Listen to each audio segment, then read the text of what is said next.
Hello, welcome back to Rustic Olive. My name is Estefania, and in today's video we're going to be talking about fall or autumn florals. These are the best. I think these are the ones that I want to use this time of year.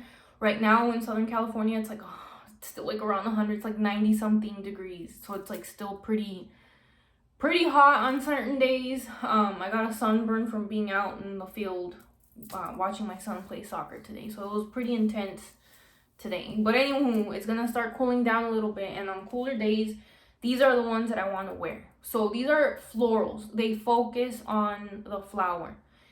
I am gonna talk about why I think they're good this time of year, and I'm also gonna talk about the flower that it's accentuating.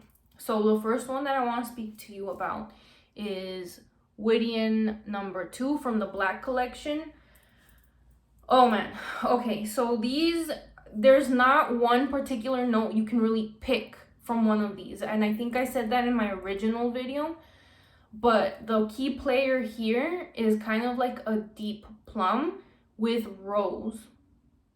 Plum can sometimes be like the fruit, like when you bite into the skin, a little bit sour, but once you get to the flesh of the fruit, it starts getting sweet. So the way I would interpret this with the rose is like the sweetness of the flesh with rose.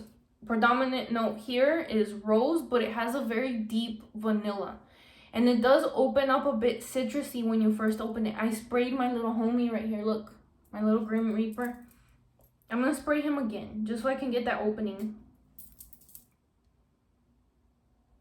It's very bright in the very beginning, you know that meme. Anyways, whatever, side note. Squirrel. Okay, so yeah, it opens up bright, and then it starts settling down into like a more rosy, deeper fragrance immediately, and then the vanilla kicks in. So the reason why I think this is a really good fall perfume versus like summer, it's because it has like that deepness of the vanilla and sandalwood and other yummy deep dark notes that carry it throughout the fragrance while it's on your skin. He's gonna smell so good. Okay, next one, and at the end I'm going to talk about a very interesting coincidence that I noticed with the fragrances that I picked out, with the exception of the one that I just talked about. So the next one that I wanted to talk about is none other than Perdizione. I think I've only mentioned this one really in like comparison videos. It hasn't really been highlighted much, but I think it deserves its own little shout out. So this one is a neroli heavy fragrance. If you don't like neroli, still give it a chance, because this one has once again a vanilla base. It lays down on vanilla. If I was to say, is this more of a floral or is it more of vanilla? They're equally the same, and you can smell both. So funny story about this one, I bought this one when I had corona, and I literally had my scent wiped out. I could not smell what this is today. One thing I want to say also is that the juice looks quite dark. I mean, I've had this fragrance since 2020 when I got corona, or when did I get corona? 2020, I don't know, 2020, 2021, I don't know.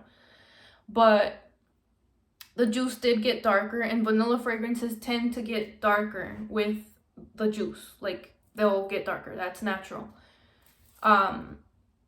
The point I'm trying to make here is that I don't know if the fragrance changed, or if it was because I lost my sense of smell and it just took a really long time from the moment that I purchased this fragrance to now to really see the development. I love it now. In the beginning, I'm like, it smelled like tortillas to me. I remember I mentioned this in I think it was in one of my other videos. I mentioned it just smells like something like corn. Not in a bad way. I just couldn't get that scent kind of out of my nose.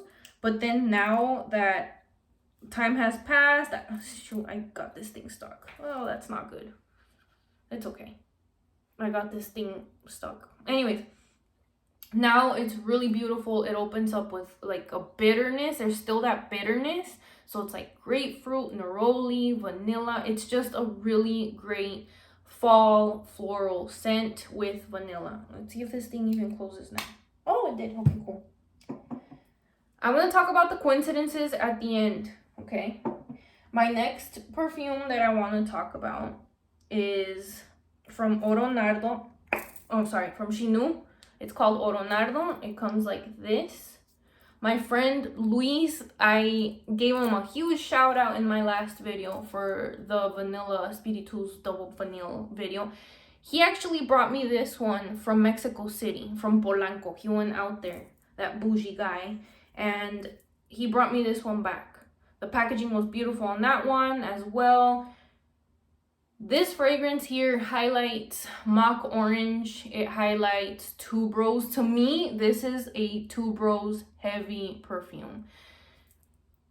This does smell sophisticated. It does not smell young. It smells mature and it smells very delicious. I really think it's a beautiful fall scent. Sorry, Graham, I'm gonna spray the backside of you. Yes, it worked. It has that kind of like bubblegummy scent that they associate with tuberose. I really, really like it. I think this one also has cempasúchil. Let me just double check on this one. There's like a greenness in this one too. It's not just heavy floral vanilla. This one's like a very light golden yellow floral. That's how I would describe this one. It is beautiful. It is sexy. It's sophisticated. Mock orange, marigold, tuberose. Yeah, I got all the keynotes. I mean, that's really what is shown in this fragrance.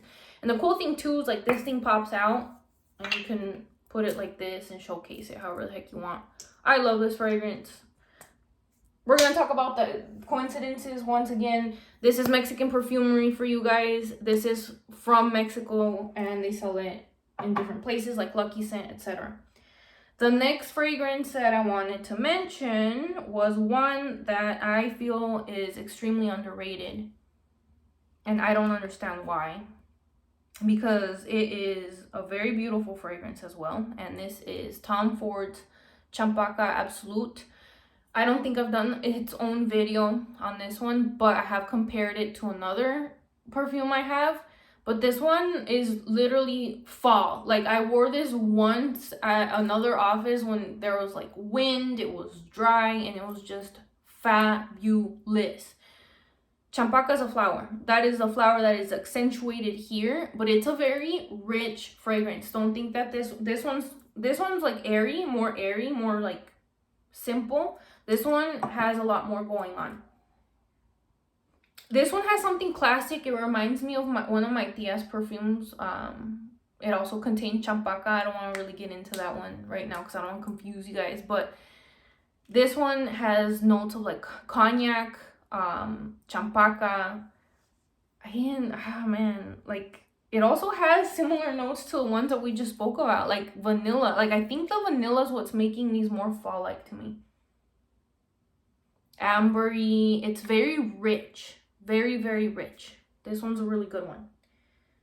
Okay, so then the last one I have, this one does have its own video. And this one's extremely special to me. I might actually wear this one out today. I'm going to a party again. This one is Floricanto from Arquiste. This one's another super underrated fragrance. I don't understand why there's so many good florals. Like these are mostly yellow florals. With the exception of Whittian, because that one's rose. But I would argue that, yeah, even Champaca is like orangey yellow. I think all of these fit a yellow floral. Floricanto has its own video. I'm not going to get too much into the details, but basically it's cempasúchil, aka marigold. It has copal, which is like a Mexican incense that healers tend to use in their rituals, and this fragrance in particular is inspired by that time frame, like around this time of year, November, Day of the Dead. Like that's kind of the inspiration behind these. They all kind of have a historical reference associated with them. So yeah, once again, copal, there's like a little bit of sweetness in there, there's vanilla in there. It dries beautifully. There's like that, it gives that vibe of like browning flowers, browning leaves. Like that is what I get from this. Very special scent. I really, really like this one. So one thing I did want to mention was, what the heck was I talking about with the coincidence with these that I picked out? It's the craziest thing, you guys. The craziest thing. These four, I hope I don't drop one, all have the same perfumer. They're all the same perfumer, or the same perfumer helped out. Okay, this one was developed with 2 perfumers, I believe, and yeah. The perfumer that I'm talking about is Rodrigo Flores Room. I'm not really sure how to say the second last name as usual because it's French. But he is a Mexican perfumer, and these are just coincidences. Like, I didn't look him up and say, I want this one, I want to try this one, this one, this one. Like, I just feel that he does fall fragrances, yellow florals, white florals really, really well. And once again, a lot of these are extremely underrated. You don't really hear too much about this fragrance, and I feel like this one's amazing. I just don't wear it out too much because it's barely autumn now. This one is one of my favorite florals. Extremely underrated. I'm gonna wear this one today, F. And then you have Perdizione, you have Champaca. They were all by the same perfumer, and it's a Mexican perfumer. Maybe that one just hit close to home, you know?